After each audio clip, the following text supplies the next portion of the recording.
If you enjoy my podcast, then please subscribe, give it a rating, and share it with other musicians. I also host another podcast, the Mike Del Ferro podcast, with travel stories, interviews with wonderful people, and more.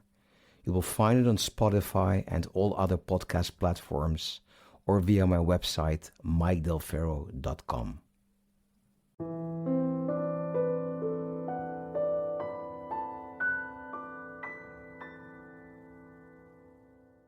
What about masterclasses or workshops while you're in tour?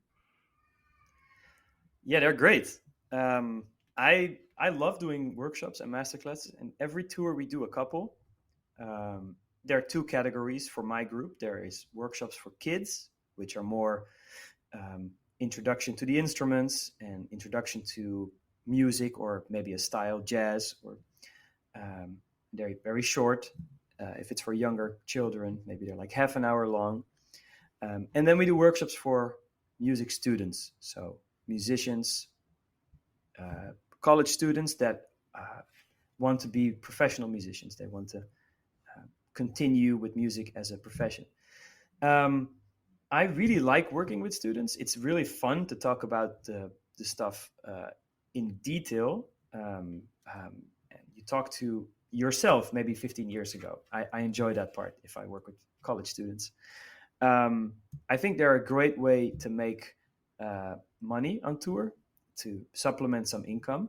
And if you do a workshop at a conservatory in the same city where you play at night, it also brings in some extra audience members, maybe. So that's works well too. I mean, in the course, I have a whole topic that I dedicate to this, the How to Book a Tour course. I do think when you present a workshop to a school, it's very important to understand what you're pitching, if that makes sense. So it's not just, oh, I'll play with my group and then we talk about, you can ask questions, unless you're very famous, you're John Scofield Trio or Brett Meldau, I guess anything is fine. But if you're not famous, like myself, it's good to have Not a, yet.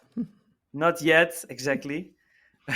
Then it's a good idea to think about what can I contribute to the school's program that they don't offer themselves yet. So, um, and especially if you're an instrumental group, um, it's a it's a very good idea, I think, to incorporate vocalists specifically into what you're doing, because vocalists are in workshop land at conservatories usually a little bit disregarded. They are not being treated as the other instrumentalists, and I think we should, because there's a lot more they can do with their voice than just sing the lyrics of a song. It's just an instrument like a trumpet or a saxophone. So I think keeping that in mind when you're pitching your workshop to a school is will help you a lot. I also love giving masterclasses. I do it a lot. In my experience, there's often not that much money to play with, Hmm. especially if it comes to kids or, well, even the faculty of a university, But I also think, also in this point in my career, it's important to share my knowledge, my experience to a younger generation and just see them enjoying and motivate them to keep developing. That's really very fulfilling. But I totally agree that singers are often not taken seriously and that you should incorporate them in workshops or masterclasses. I fully agree.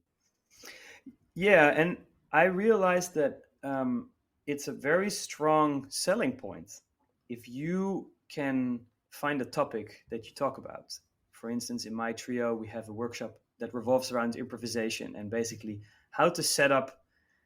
The topic is, how do we play music that we already know in a new way?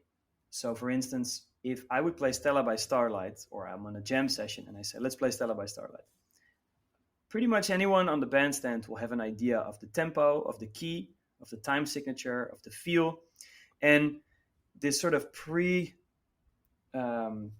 preconceived idea is take some creativity away. So the workshop is, how do we play this music in a different way? And we have ideas how we can set up vamps, or so one person can start, and we'll try to incorporate the vocalist in that the same way that any other instrumentalist would do. And because we started doing that, schools were actually saying like, well, we're glad that you do this, because most workshops, they talk about this stuff, but the singers they can't find their role in it. So if you have a workshop idea or a topic, and you can find a way how to bend it a little bit so it would accommodate vocalists, I think you will have a leg up when schools decide who to invite for workshops.